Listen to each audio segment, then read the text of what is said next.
pagi, Horas. Pagi ini saya mau olahraga. Saya sengaja memilih tempat yang sepi untuk berjalan-jalan.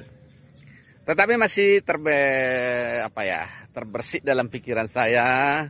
Saya melayani diskusi-diskusi tentang surat kematian, padahal masih hidup dalam kasus di Samosir yang dikeluarkan oleh Dukcapil. Nah, ya memang ya kita ini kan memang serba kekurangan lah. Ada orang sudah mati masih hidup ya. Kadang-kadang waktu BLT atau dalam hal pilkada atau pemilu kan sering terjadi kayak gitu ya. Ini mereka sudah meninggal padahal masih hidup gitu ya. Jadi ada yang sudah meninggal, datanya masih hidup di Samosir. Ada yang hidup, datanya sudah meninggal ya. Itu kan diketahui karena online ya. Itu memang itulah jejak digitalisasi ini, nggak bisa berbohong ya. Nah, dari kawan-kawan saya berdiskusi yang mengomentari itu, menurut saya mereka terlalu fokus kepada akibat, sementara saya fokus kepada sumber masalah. Jadi gini, saya mau jelaskan begini. Saya mau jelaskan pertanyaan gini. Kalau itomu seperti Boru Tampu Bulun itu, apa yang kau lakukan gitu?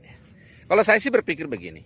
Itoku, saudaraku, adik kelasku, atau orang di sekitarku, dari sejak mahasiswa saya, selalu saya mengajarkan orang Kristen itu tidak boleh berpisah.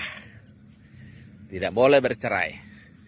Karena tidak boleh bercerai, maka ilmu pengetahuan, pemahaman yang dalam sebelum menikah harus kuat. Itulah kalau seperti di gereja kami, itu kurikulum atau bahan pranikah itu sangat kuat, sangat kokoh.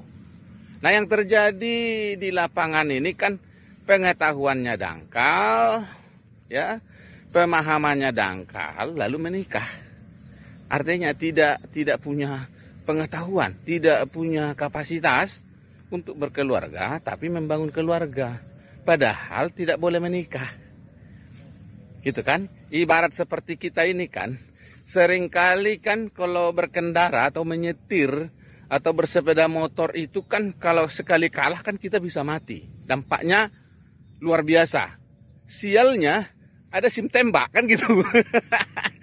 Berkendara itu mengerikan dampaknya, tapi kita berani SIM tembak kan gitu. Makanya saya tidak pernah berani SIM tembak. Saya lalui dulu tes itu dengan baik. Kenapa? Karena itu kan standar.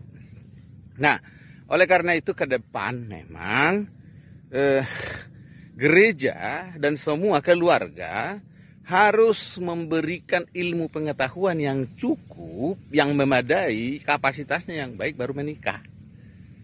Nah, kan masyarakat kita ini kan banyak yang tidak mau tahu. Yang penting nanti belajar di dalam gitu ya.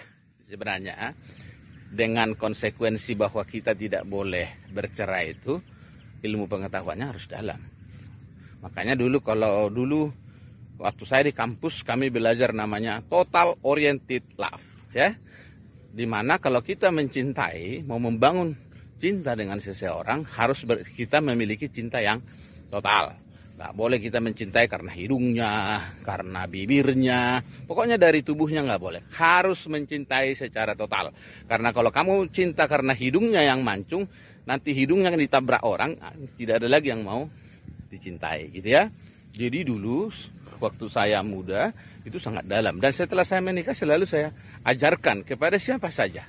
Orang Kristen tidak boleh menikah, maka sebelum menikah ilmunya harus kuat ya. Jangan seperti tadi itu, bahwa berkendara itu beresiko tinggi, ya jangan pula SIM tembak gitu ya. Belajar. Jadi belajar dulu baru punya SIM. Ya gitu ya. Nah, terkait kembali lagi dengan administrasi tadi. Kenapa sampai keluar surat kematian? Kita ini kan lucu.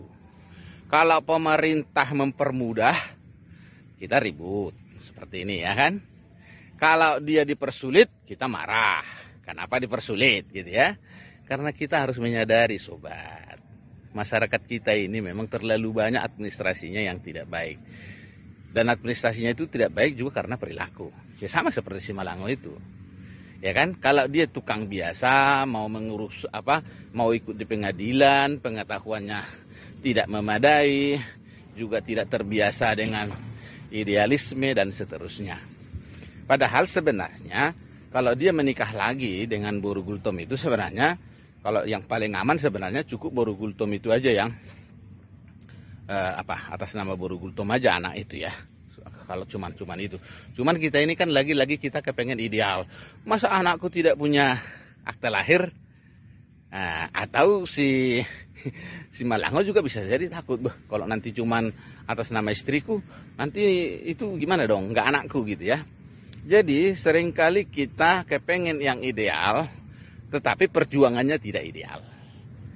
Kalau perjuangan si Malango itu ideal kan ya udah, gugat dulu di pengadilan, bersidang ya mungkin 2, 3, sampai 5 kali atau 7 kali atau 10 kali, nanti kan keluar.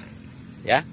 Tetapi intinya sebenarnya kalau ke depan pembelajaran dari surat kematian padahal masih hidup di Samosir itu adalah, ayo anak-anak kita, saudara kita, belajar memahami, punya ilmu pengetahuan yang dalam sebelum menikah. Kalau suami istri membangun keluarga, memelihara keluarga dengan baik, tidak terjadi sebab akibat.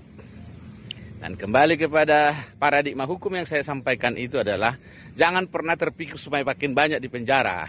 Gitu ya, karena hanya kesalahan ini masuk pasal gitu ya, terjemahannya masuk nggak, dicari-cari pasal seolah-olah hukum kita itu seperti jala ikan yang mau nangkap ikan gitu ya. Itu paradigmanya yang harus kita rubah. Itu yang saya sebut tadi pendekatan sosiologis. Itu yang saya sebut itu kan yang disebut Profesor Saciptur Harjo dari Universitas Diponegoro, hukum progresif, disebut juga hukum bernurani. Ya, saya kira itu penjelasan saya pagi ini. Selamat pagi, Horas.